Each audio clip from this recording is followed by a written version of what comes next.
Alright guys, a few weeks ago we asked you what Attack on Titan video you want us to do, and this was one of the most liked suggestions, so shout out to Rikesh, I hope I pronounced your name right, you wanted it and now it's here. So recently in the Attack on Titan anime, Eren and the squad has finally reached the Wall Maria, and one of the most epic battles we have ever seen has occurred. But now what? Well guys, let's drive our attention back to the main goal and Erwin's dream. What is inside the basement?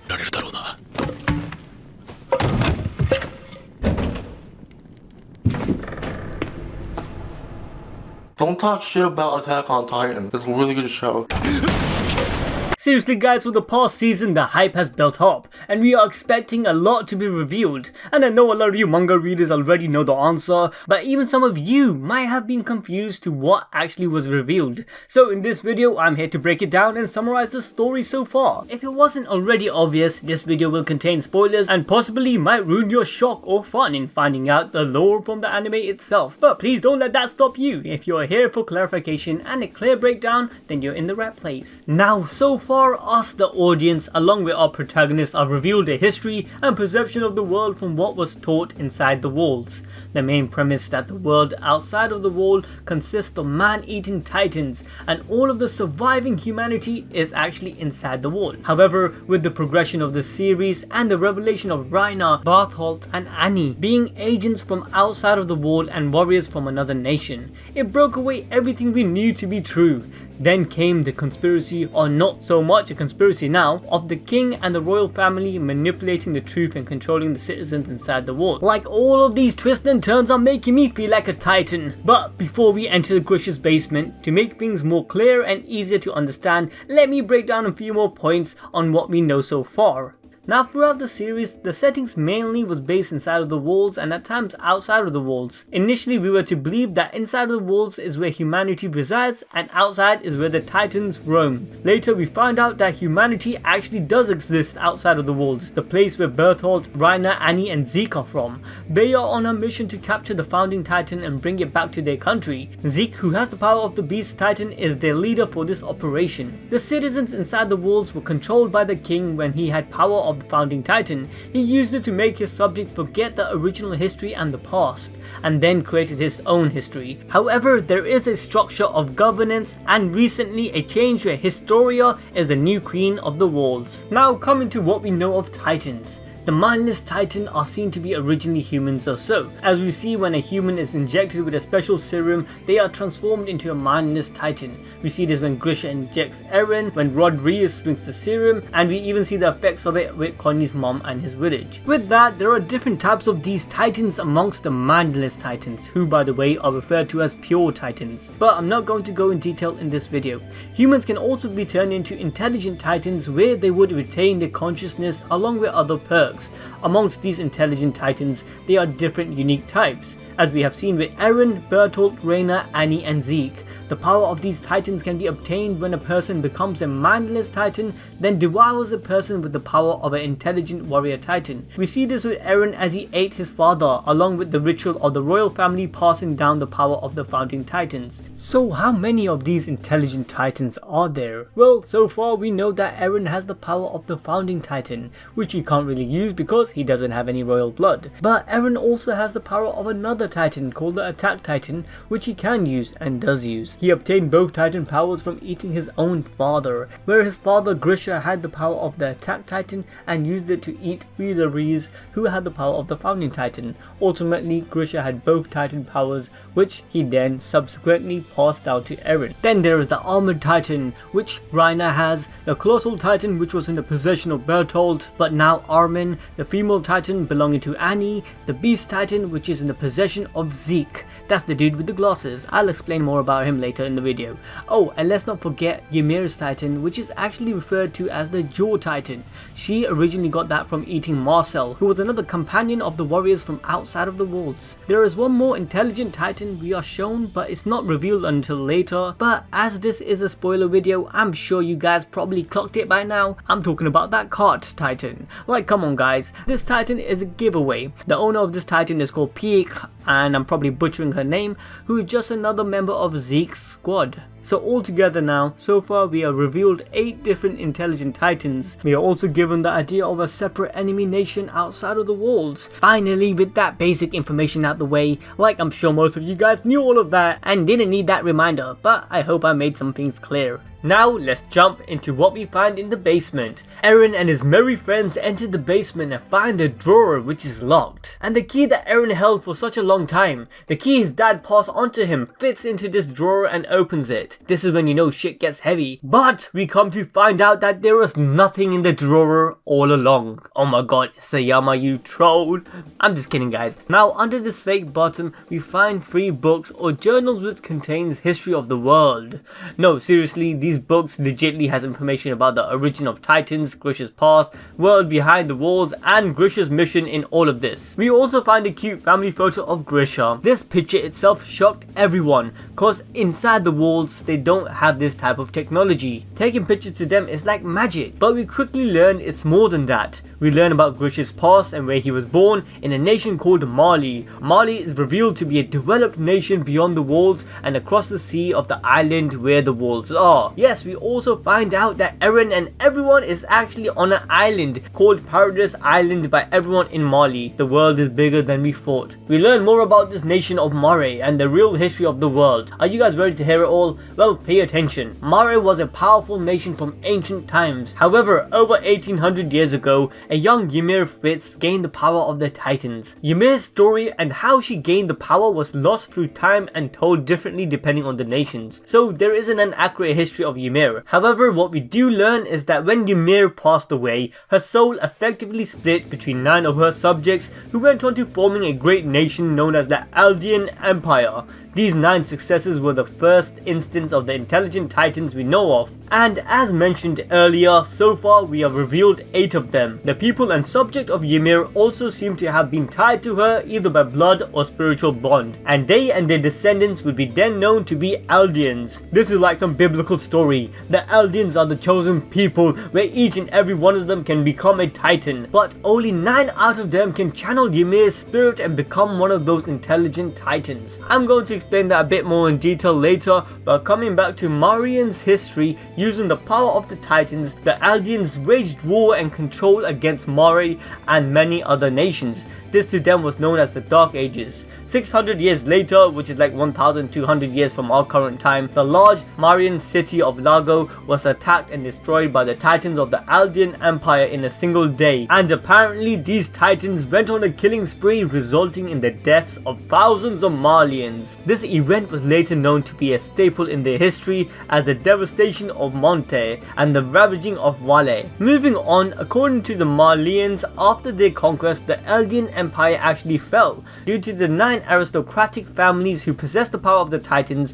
eventually grew resentful of each other, which ultimately led to the constant state of bloodshed and the event of the Great Titan War. To add to that, Mali also foretells the legend of their hero Helos, who supposedly was the one who conspired all of this and turned the tides of the war in his people's favor by manipulating the Eldians against each other. Mali was then able to claim victory in the war and obtain 7 of the 9 Titans that were in Eldians' possession. The first of these Titans belonged to an Eldian aristocratic, the Tiber family, who had the Warhammer Titan. They turned against their king and sided with the Malian uprising. And if you lot haven't realized, yes, we haven't seen the Warhammer Titan as of yet, but that is the 9th and final intelligent Titan. Later, Mare gradually gained control of the continental mainland that was once ruled by Eldia until only Paradise Island remained as King Karl Fritz undisputed territory. King Fritz sent as many Eldian as possible to Paradise Island. He used the founding Titan to guide a tremendous amount of Colossal Titans to raise the 3 concentric wall around Eldia's remaining territory. To force peace between Eldia and Mare,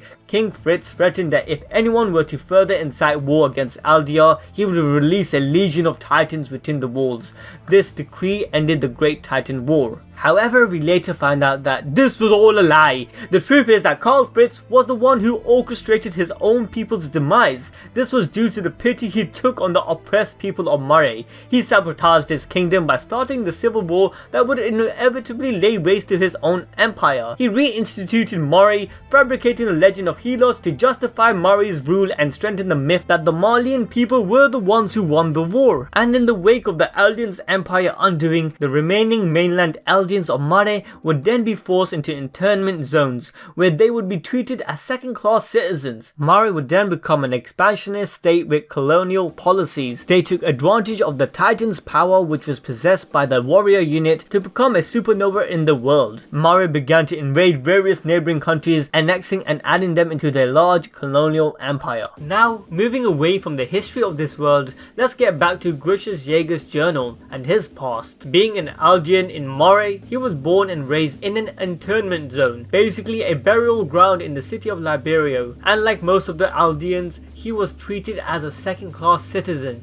being discriminated against by the ruling people of Moray. And like the rest of the Eldians, he had to wear armbands that marks him as one. When Grisha was 11 years of age, him and his little sister Faye caught a glimpse of a blimp, and Grisha decided to follow it to show his little sister a better view. In that process, he ran out of the internment zone, which is actually illegal for the Eldians to do so, but I guess Grisha felt pretty brave that day. In the end, they did get caught out by two public security authority officers. One of them took Faye, saying he would guide her back to the internment zone, while the other decided to punish Grisha but also let him see the blimp. This officer later would be known to us as Aaron Kruger. But coming back, when Grisha returned home, his little sister wasn't there. Instead, her corpse was later found dead and mangled in a river. Basically, the officer who took her away fed her to the dogs.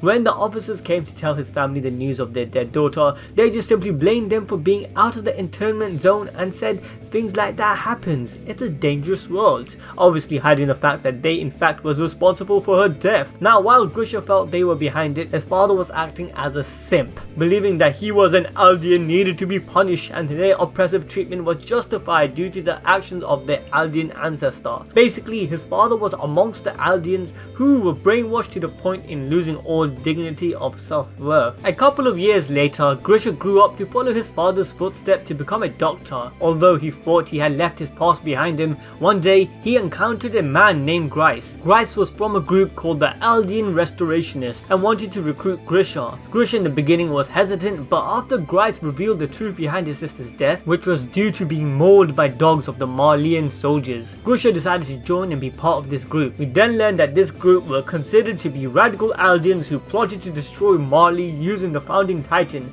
and restore Eldia as a world power. They rejected Mali's teaching and believed them to be all lies. The group received weapons, funds and historical documents from a mole in the Mali government known as the Owl. But inside, information wasn't the only knowledge shared to Grisha. Information about the truth of the Malians' history was also told. The document was written in an unreadable language, but looking at illustrations, they concluded that Ymir Fritz had used the power of the Titan to cultivate land, build roads and bring wealth to mankind, rather than actually destroy the world. She was actually there to help it. Unlike the history given to us by the Malian people, this was a new revelation. The Restorationists also had a member which was important to their cause, Dina Fritz, who was part of the royal family and a direct descendant to Ymir. And only through Dina and her descendant, the Restorationists could utilize the full power of the founding Titan, which would ultimately help them achieve their cause. A year later, Grisha and Dina got married and bore a child which they would name Zeke. Yes guys, if it wasn't obvious already, Zeke is the same Zeke known as the Beast Titan. Yes, he's Aaron's half-brother. Now, as the Restorationists was planning their move, the Malian government was also planning to take down King Fritz and obtain the founding Titan for themselves to enhance their military power. And to accomplish this, they were recruiting Eldian children to take on the power of the 7 Titans the people had stolen from the Eldia many years ago. Just a quick reminder, only Eldians can become Titans, so this was quite necessary for the Malian people. Because of this, Grisha took this as an opportunity and sent his own son Zeke into the program as a mole. Unfortunately, over time, both Grisha and Dina became distant with their son as they were busy with the Restorationist meetings. However, after Grisha learned that Zeke needed to earn high marks as a warrior candidate if he wanted to be chosen for recapture of the founding Titan, Grisha started pushing Zeke harder, which actually ended up causing arguments with his wife. However, one night, Zeke tried to convince his father to stop helping the Restorationists, which was due to overhearing some Malian authorities that they were closing in discovering the location for the Restorationists. However, Grisha completely ignored Zeke's concern instead was appalled for Zeke suggesting this. Zeke tried mentioning what happened to Grisha's little sister Faye would happen to them, but again Grisha turned to deaf ears and got pissed off. Now I ain't going to explain what happened with Zeke and his reasoning behind his actions until our next video, but at the age of 7, Zeke exposed his parents and all the restorationists to the Marleyan government. This was a literal death sentence for everyone, as the punishment for them would be to be injected with the Titan serum and turned into pure Titans to be sent to Paradise Island for the rest of their lives. So Grisha, after being turned into the authorities by his own son, went through extreme torture by the soldiers in the attempt to extract information on the identity of Owl. They even went far to expose him nude and cut body parts like his fingers. However, even Grisha didn't know who Owl was, so they gave up and sent him along with everyone else to Paradise Island to be sentenced as a pure Titan. By the way guys, just to make it clear, the Titans outside of the walls are mostly sent by Marley as a form of attack to the people of the wall. So for Marley, it's like hitting two birds with one stone. They get rid of prisoners by using them as weapons against their enemy nation. And one by one, Grisha's friends were being kicked off the edge after being injected with Titan serum, which was revealed to be the Titan spinal fluid. Now after we see Grice being kicked off and then it came to Grisha's wife's turn, Dina Fritz, Grisha tried to save her life by pointing out that she was a royal descent and could be used to them. But the moment he tried to do this, he was stopped by a Marleyan soldier named Eren Kruger. So basically Dina was turned into a Titan and sent off running towards the wall. The next time we see her is when she eats Grisha's next wife, Eren's mother, which is kind of ironic. Your old wife eating your new wife. I don't know, maybe she knew something was going on and she was pissed off. But coming back to the story, we also learned that Eren Kruger and Major Gross were the two soldiers we come across when Grisha was a child with his sister.